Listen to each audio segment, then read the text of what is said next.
You are in a cult, and for this video I'll be using the website from the Atlantic. Story here, the 7 signs you're in a cult, and craziest things about Scientology from Business Insider. Let's take some common signs that might indicate that you are in a cult. And like I said, in this case I'm using a story from the Atlantic, but what I'm borrowing here represents some very common descriptions of cult-like characteristics. Number 1, opposing critical thinking. In the book Jesus and Muhammad, the author Mark Gabriel, who has a PhD in Islamic history and culture from Al-Azhar University in Cairo, began to do the unthinkable. He began to think for himself. He was already a lecturer and a mosque leader. He tried to get real answers from other religious leaders around him, only to be given unsatisfactory answers. Here's an excerpt from his book, Too Many Questions. For example, I asked one professor, why did Muhammad tell us first to get along with Christians, and then he said to kill them? The professor replied, what the prophet tells you to do, take it as it is. What he prohibits, you prohibit. What he allows, you allow. You are not a true Muslim if you do not submit to the words of Muhammad. I asked another professor, why was the prophet Muhammad permitted to marry 13 women and we are commanded not to marry more than 4? The Quran says Muhammad was just a human being, so why did he have extra rights? My professor replied, no, if you look carefully, you will see Allah gave me more rights than the prophet himself. Gave you more rights than the prophet himself. Allah requires you not to marry more than 4, but you have the ability to divorce, so you can marry 4 today and divorce them tomorrow and marry another 4, so you can have an unlimited number of wives. To me, this wasn't a logical answer, especially because Islamic history indicates that Muhammad also had the right to divorce. Muhammad had so much trouble with his wives that one time he threatened to divorce them all. Then he says he even questioned Sheikh Omar Abdel Rahman, who was known for being the mastermind behind the first World Trade Center attack. And they all seem like pretty reasonable questions, do they not? And the answers were clearly not very good. Contradictions were apparent, but no one took them seriously. After doing a great deal of research on his own, he came to his own conclusions and tried his best to show others what he had learned. Much time had passed between the last passage and the following, but look at how the other Muslims reacted to all this time that he took thinking and learning. This is again from the book Jesus and Muhammad from Mark Gabriel. At this point, I had a choice. I could deny any wrongdoing, agree to teach the traditional way, and I would be okay. Instead, I told them what I was really thinking. I answered, listen, what I tell you now is not because I want to accuse Islam or the Prophet. I believe this strongly in my heart. You know me, you love me. Please don't accuse me. Just find a way to help me and answer my questions. We say the Quran is directly from Allah, but I doubt it. I see in it the thoughts of a man, not the words of a true God. The mood in the meeting changed. One man became enraged. He got up from his seat, stood in front of me, and spit in my face. You blasphemer, he snarled. I swear your mother is a bastard. I could see by the look on his face that had we not been in a meeting with other people, he would have killed me at that moment. Get out, he commanded. I stood up to leave. At that moment, my whole body was trembling and I was sweating. I realized that the words I had just spoken were my own death warrant. I wondered, will they kill me? How? When? Who? Will my family do it? The people from my mosque? My students? This was the most horrible moment of my life. I left the meeting and I went home. I did not say anything to my family about what happened, but they could see that I was upset about something, and I went to bed early that night. Do you see what they did? They flew into a rage and wanted to kill him. This was not hundreds of years ago. This was only a few decades ago. But it sounds a whole lot like what the Pharisees did to Jesus, except they didn't rip their clothes off. Check out Matthew 26:65 when the high priest interviewed Jesus. Then the high priest rent his clothes, saying, He hath spoken blasphemy. What further need have we of witnesses?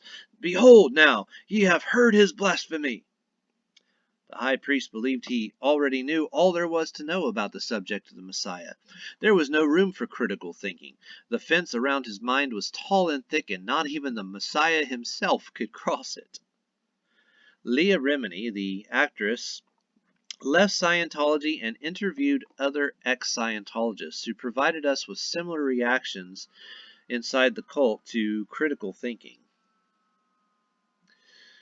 And here's a fella right here, Miscavige, and he says Miscavige, who's the leader of Scientology, is allegedly prone to resorting to violence against those who report to him, as well as encouraging violence among his staff. And if you watch that show, you'll see there's a lot of people who testify that they beat him up, including the other character with Romini on there, the other main person on there, Mike Render. There we go. His name just came to my head.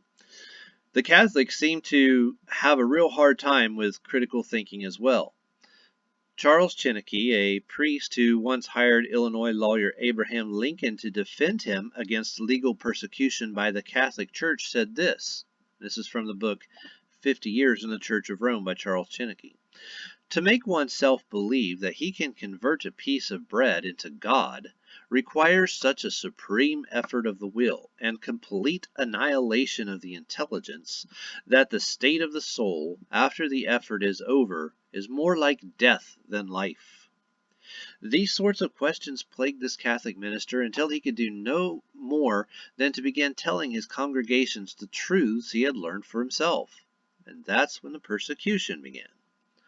Likewise, when atheists gain control of academic situations, they frequently also cannot tolerate anyone who refuses to accept their own view of the world and history and thoughts about God. They are instead insistent that everyone around them echo their views without the slightest alteration, lest the wrath of the God they created inside themselves rains down on the self-thinkers. How many truthers believe the world is flat, or that 5G is causing coronavirus? Many truthers even believe that Bill Gates is attempting to kill them by spending hundreds of millions of dollars to create a vaccine. Logic be darned. The primary reason that critical thinking can never be encouraged in any cult is that its tenets and doctrines or beliefs simply do not hold up to scrutiny. Those who do think for themselves often leave.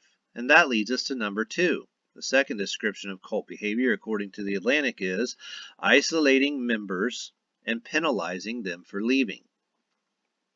In Islam, as well as in Catholicism, Judaism, Jehovah's Witnesses, and Scientology, it's not uncommon to face persecution even from family members for leaving the religion. Many self-thinkers attempt to bring conscious thought to their family members only to be locked in their rooms without food, be tortured or stoned, or called dead to their own families. How sad that fear and intimidation gets used where logic and reason cannot stand. Apart from stoning people, atheism exhibits some of the most virulent reactions to its dissidents. Those students who ever dared to think for themselves in an atheist professor's class, or those professors who dared to ask questions at an atheist-led university, usually find themselves the victims of humiliation, attack, ridicule, character assassination, demotion, and firings. The worst reactions and name-callings and attacks I have ever faced for thinking for myself have always come from atheists. No student ever gets past them without stroking their egos first, and no one walks away from them without being knocked down a notch. That's what happens when you encounter people who have made themselves their own gods. Islam has its apostates, while Jehovah's Witnesses disfellowship their former members. Catholics excommunicate and Amish shun their objectors. Scientologists call their nonconformists suppressive persons and go on the attack, often sending a barrage of personal investigators to comb through trash cans, write false articles, follow and harass, bully, intimidate, and cause legal trouble, not only for the suppressive person, but also for anybody that might help them. Fences are built to keep things in as much as to keep things out. Ideas, thoughts, new information, and critical thinking, that all stays out. Inside the fence is an echo chamber, reverberating usually the thoughts of one or just a few. Scientology might literally put you inside a fence and place guards around you. See the picture of one of the fences there around one of their buildings called in Hemet, California, one of their headquarters. They show that real good on Rimini's show, by the way. When I began to ask some pretty basic questions on another Hubbard's Truther Gematria page, I was met with the following response. You are nothing here, and you will not be missed. I was literally isolated as Elron Jr., as I like to call him, sounded the alarm to shun, excommunicate, disfellowship, or completely disregard me and my silly common sense questions. Fundamental Baptists do not physically assault anyone for leaving their churches, nor do they chase anyone down or imprison them. However, they do often see those who left them as being traitors. They often castigate them for their supposed misbehavior and think of them as no longer being right with God. According to Islam, apostates are to be killed and represent the worst of humanity. Excommunicated Catholics were sometimes burned at the stake, and former Jews and Amish never get to talk to their families ever again in many instances. Now let me say something very serious. If fear is the fence keeping you in your religion, let that fear become all the more reason to trust what you know to be true, that your religion, thoughts, or belief system is a lie. Your religion might be atheism or Catholicism, Islam or Scientology or any other. Whatever your thoughts or beliefs, or whatever category you put them in.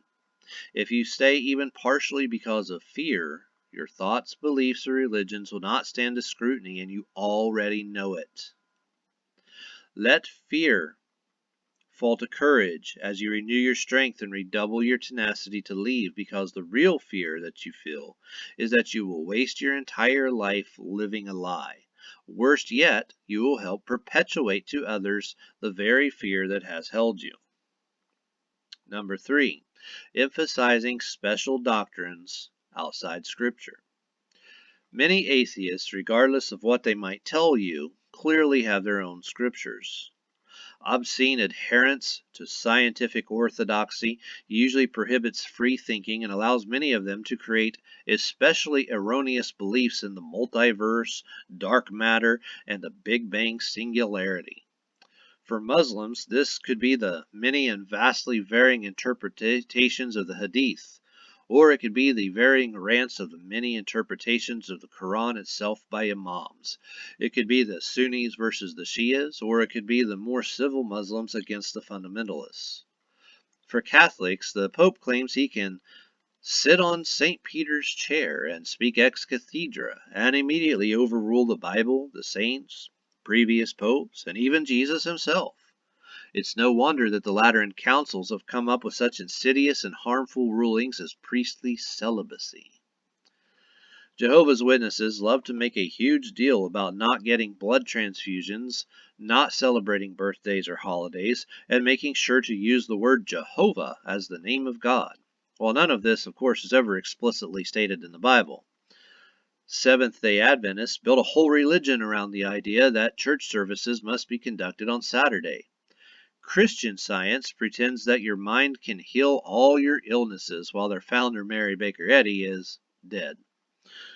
Scientologists literally believe the following insanity, as stated by Wikipedia, but also talked about and verified on Rimini's show on A&E. Xenu, also called Zemu, was, according to Scientology founder L. Ron Hubbard, the dictator of the Galactic Confederacy, who brought billions of his people to Earth, then known as the Tegiak, in DC-8-like spacecraft 75 million years ago, stacked them around volcanoes, and killed them with hydrogen bombs. Official Scientology scriptures hold that the Thetans, immortal spirits of these aliens, adhere to humans, causing spiritual harm. The fundamental Baptists love to emphasize that ladies can't wear pants, and that men must wear short hair. All who disregard the rules are browbeaten and viewed as heretics. Truthers, however, rule in the area of creating special beliefs. Some believe that planet Nibiru is coming soon to send aliens to mine gold on our planet. That almost makes the Scientologists' belief in Xenu look nearly sane by comparison. Other truthers think the world is flat and that space shuttles never actually go into space. They type their beliefs on an internet that apparently doesn't use satellites in orbit around the Earth. Many truthers think the Illuminati and the Freemasons are actually running the world. Others think the Rosicrucians are doing it. 4. Seeking inappropriate loyalty to their leaders. Now, anyone who is familiar with the fundamental Baptists will recognize that the cult of personality highly defines much of their movement. Having graduated from Hyles-Anderson College, I know all too well how much accent is placed on the ministry leaders. In my case, it was Jack Hyles. It was often said that Hyles-Anderson College, they would always say any old dog can be loyal. Anyone who spoke against the leadership was always quickly reprimanded and oftentimes expelled. However, in Islam, simply drawing a picture, even a flattering one, of Muhammad might get a person killed. Loyalty is at an utmost premium inside Islam. No one dares to question the Imam or even to speculate whether Muhammad was ever wrong about anything whatsoever. Catholics who question the Pope's authority have historically found themselves facing excommunication. The excommunication of the questioning Catholic priest Martin Luther caused him to start the Reformation. Jehovah's Witnesses and Mormons must accept the judgment of deacons or elders within the church, even in dealing with family matters. Scientologists have literally spent millions and millions of dollars building various mansions around the world so their founder L. Ron Hubbard can live in them when he reincarnates back to Earth. There's a picture of one of his 5 mansions. Here it says 2, but they talked about 5 on the show. They showed all 5 of them. Big old huge mansions, just empty mansions sitting there waiting for L. Ron Hubbard to return. Each one millions of dollars. If anyone wants to see what truthers think of their leaders, one only need to look at the Patreon donations. Follow the money and see the blind loyalty. Sadly, many of them think they are helping the world by getting the truth out. Scientologists dole out around $1 million each to complete their training. Truthers, by and large, are not the more erudite and affluent members of society, with exceptions, of course. However, their donations conglomerated rival Scientology any day. Alex Jones sells his vitamins while L. Ron Jr. gets his Patreon donations. It's not hard to see to whom they remain devoted. Ever watch the QAnoners? Try to tell them anything. I don't care what it is. See how that goes for you. These people are slavishly devoted to a guy that none of them even know who he is, by their own admission. Ironically, I have actually attempted on a couple occasions to tell a few of the more popular QAnoners on YouTube the actual names of the people who started it, only to be laughed at and ridiculed. Oh, the irony. It's the definition of blind loyalty. 5. Crossing sexual boundaries. And I skipped some from the Atlantic's website. I'm not using all of them. On this one, the Catholic Church gets the